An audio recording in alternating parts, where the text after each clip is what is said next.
achieved soft landing on the moon. India is on the moon.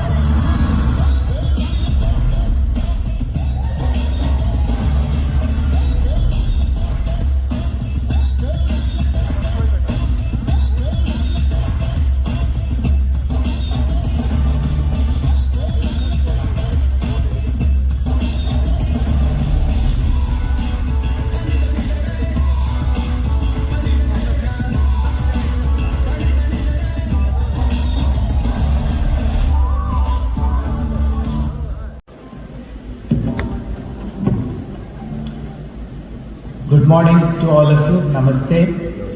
Respected Honorable Minister of Finance and Corporate Affairs, Srimati Nirmala Sitharaman ji, Chairman of the Fintech Convergence Council, Mr. Naveen Surya, esteemed delegates and distinguished leaders from both industry and government bodies, representatives from the media. Be it pandemic, God forbid, or be it natural, or be it anything else. So we should build financial system that can withstand future uncertainties and, more importantly, swiftly rebound by transforming challenges into opportunities. There couldn't have been a more relevant topic to talk about. Not just to talk about, but you are the people who are going to make all the catalytic change which is so required in this area. Very, very catchy words, but very demanding catalytic work which is expected from you. And if India has got to lead this, certainly those of you who are sitting in the audience, who are going to be the stakeholders in this area, have lots of ideas to contribute, and that's what you probably will be doing in the next 2 days.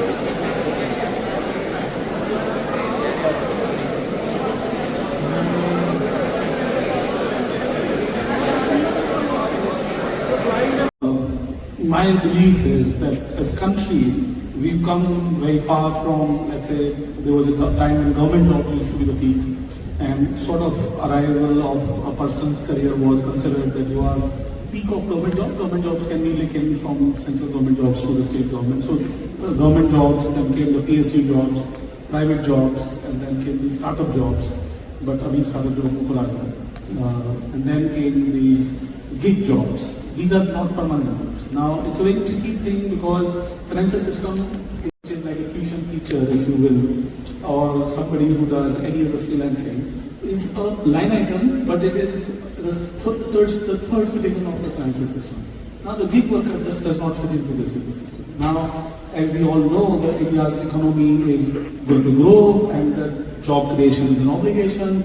We all have these magic apps in our hand which do something and something shows up, which means the gig economy or the obligation of gig worker is a mainstream job to be done in the country.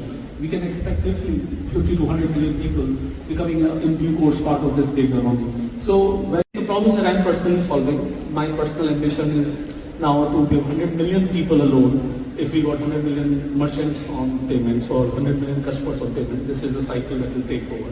Now the 100 million people, how do they get credit? And I'm learning the risks that just like that extending, you can raise equity and give investments in the market to do something, but...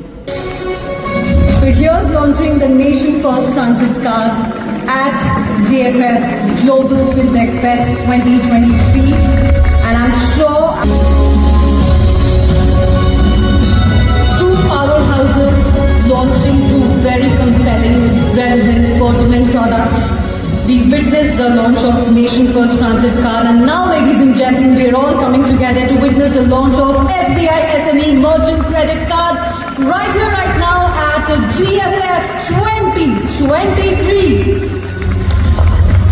And for those of you, who are especially at large organizations where there has been a lot of legacy, you would appreciate that that we are still not where we need to be or we ought to be in terms of having straight-through processing, digitizing our journeys, etc. And by the way, with cross-border payments, from a consumer point of view, they do expect the settlements to be almost instant, correct? Whereas in several cases you will see now it may take up to 2 days, 3 days. So you send money and it will be 3 days, and then sometimes you have to follow. And if there is some screw up somewhere in the chain, it's a nightmare for you to figure out where your payment is stuck, correct? So I just want to add on this one. So I'll just bring the human side of what Lokesh just mentioned. I had an opportunity to work in the Middle East, in Dubai, for about a year and a half. And you see a lot of Indians in the Middle East.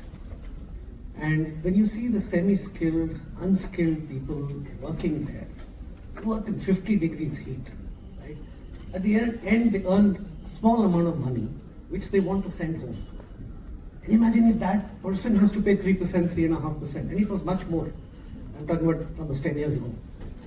If we can give them UPI, through what Lokesh mentioned, government-to-government intervention, and they're able to transfer money instantaneously, it's a huge saving for them. And second, things like SWIFT, they take their own time, and some things go wrong, then you don't have access to your money.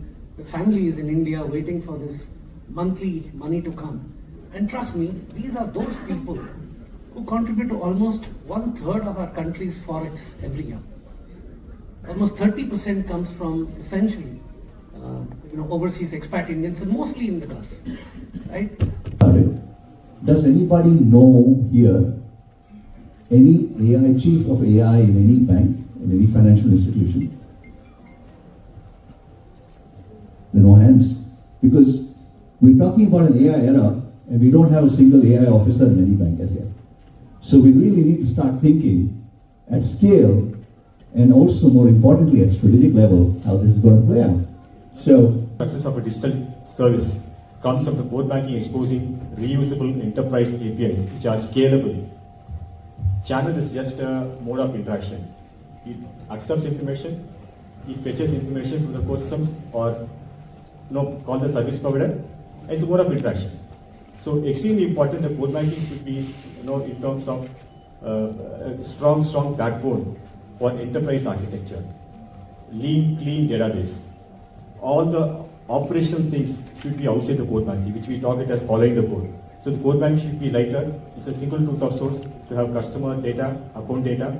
Ledger entry is a single truth. When I have a quarterly result, make customer service insta so that there is no back office operations. Make validations upfront in your onboarding systems or the customer journeys. Keep core systems separate. Make the workflow system separate so that core system becomes a single truth of source. Account, customer, ledger entry. Keep all the peripherals of multiple workflow systems outside the core systems. And wherever there is a monotonous job involved, there are many solutions. Legacy, you have to manage with RPA. We have moved from pure RPA to low-code, no-code automation RPA, where it is beyond that. It has the integration with AML capabilities. So automation is extremely important. Process re-engineering, which is not connecting dots in the same process. Map the process, look at the proposed process, re-engineering the process, which will ensure that, if not STP, make it near real time.